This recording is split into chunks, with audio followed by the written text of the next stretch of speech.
Your own spiritual awakening came about spontaneously while you were in the midst of a depression.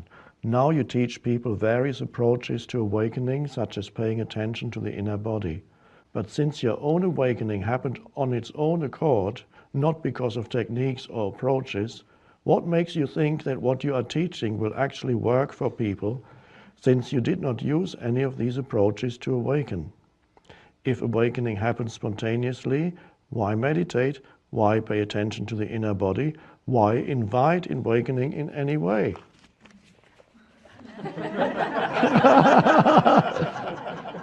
Why indeed?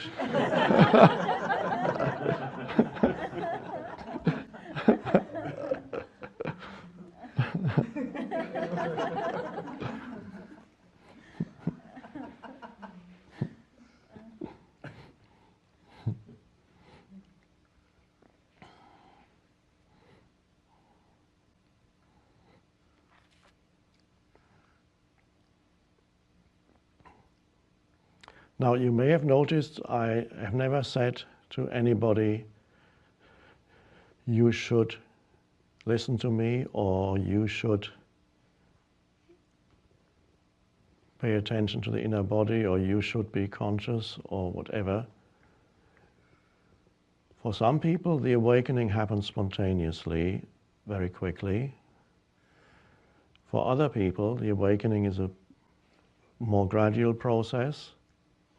And all the things I mentioned in the question, in paying attention to the inner body, meditate, any kind of spiritual work, is not separate from the awakening, but is part of the awakening. It is the awakening consciousness that makes you do these things.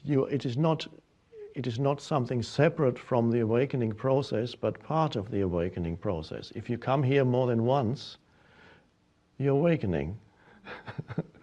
Once could be a mistake.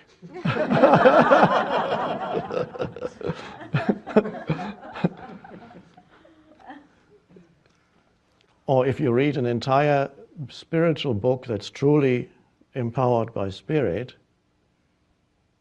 and you're enjoying it, you're awakening. You could read a few pages and hate it, or you could read an entire book because you had to write a review about it and hate it. That's possible, so there are some exceptions to this, but you're not enjoying it. So we can't separate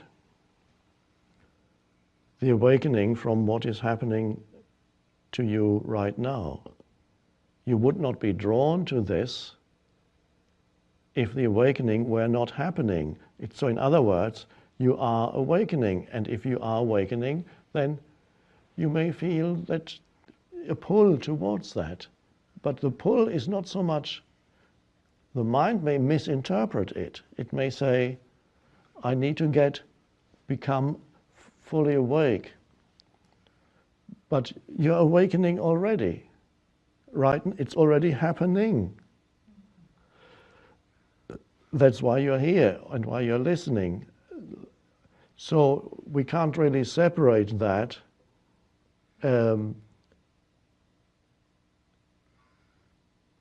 Another similar question, it's almost the same question as this, is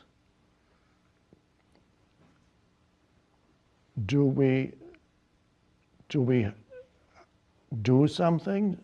These are very two extreme schools of teachings, spiritual teachings. You have to work hard at it, otherwise you won't get it, says one. The other one says there's nothing you can do.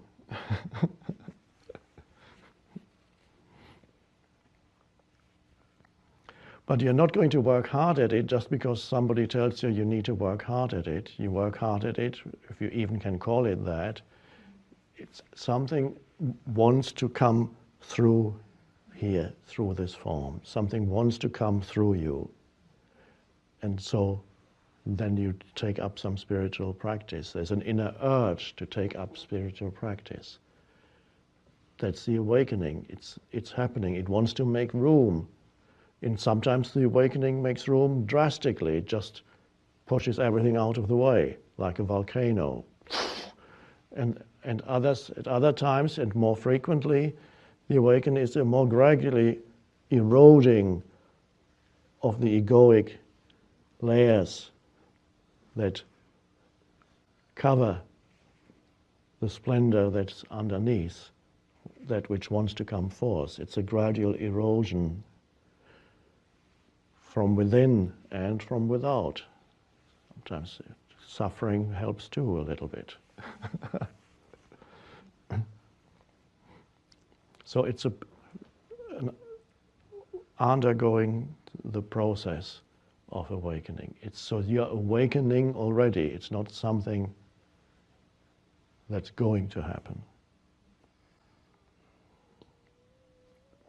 Doesn't mean that occasionally you can't be asleep. I mean, spiritually speaking, you can still go back to sleep periodically. Most people do. That's why it's called awakening process. It means there's a falling back, old patterns. You don't go like that. You go like, and sometimes